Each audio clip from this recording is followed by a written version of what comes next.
સુરત મહાનગરપાલિકા ડિમોલેશનને લઈ ફરી એક વખત વિવાદમાં આવી છે, જેને ગેરકાયદે બાંધકામ દૂર કરવાની ફરિયાદ કરી હતી તેને જ નોટિસ આપવામાં આવી। વાત એમ છે કે કતારગામ ઝોન હેઠળ આવતા સિંગણપુર ગામમાં પાલો પાર્ક 2 સોસાયટીની બાજુમાં કૃપા રેસિડેન્સી આવેલી છે।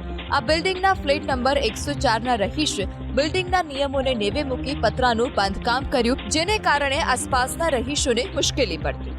આથી બાજુમાં જ રહેતા કિરણભાઈ સુમરાએ લેખિતમાં ફરિયાદ નોંધાવી। બાદમાં ગેરકાયદે બાંધકામ તોડી નાખવામાં આવ્યું, જે બાદ એક વિડીયો પણ વાયરલ થયો, જેમાં તોડાયેલા બાંધકામનો સામાન પાછો લાવીને ટેમ્પોમાંથી ઉતારતા મનપાના કર્મચારીઓ જોવા મળ્યા, જેના સીસીટીવી પણ સામે આવ્યા છે। જે બાદ આરોપ લાગ્યો કે જે કૃપા રેસિડેન્સીના ફ્લેટ નંબર 104ના ગેરકાયદે પતરા હટાવ્યા તે ફ્લેટની માલિકી બીજા કોઈની નહીં, પરંતુ તે ભાજપના રાષ્ટ્રીય કિસાન મોરચાના મહામંત્રી બાબુભાઈ જેબલિયાની હોવાનું સામે આવ્યું। જે બાદ જે વ્યક્તિએ કૃપા રેસિડેન્સીમાં થતા ગેરકાયદે બાંધકામને લઈ ફરિયાદ કરી હતી તેને જ સુરત મનપાના કતારગામ ઝોનના અધિકારીઓએ દબાણ દૂર કરવા અંગેની નોટિસ પણ ફટકારી દીધી। વિવાદ વકરતા બાબુભાઈ જેબલિયાએ ખુલાસો કર્યો, કોઈ પણ પ્રકારનું દબાણ ન થયું હોવાની બાબુભાઈ જેબલિયાએ સ્પષ્ટતા કરી અને આ સાથે જ એ પણ કહ્યું કે આ ફ્લેટ વર્ષોથી ભાડે આપેલો છે।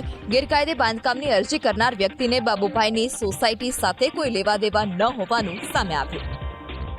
કૃપા રેસિડેન્સી કતારગામમાં ત્યાં દબાણ છે, તો હું સ્પષ્ટતાપૂર્વક આપને કહેવા માંગુ છું કે આ પ્રકારનું કોઈ દબાણ મેં કર્યું નથી અથવા મારા દ્વારા કરવામાં આવ્યું નથી।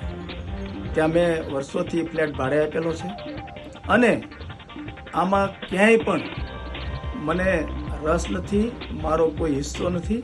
રાજકીય રીતે રંગ લાવવાનો કોઈ મારા મિત્રોએ પ્રયાસ કર્યો છે એવું મને લાગે છે।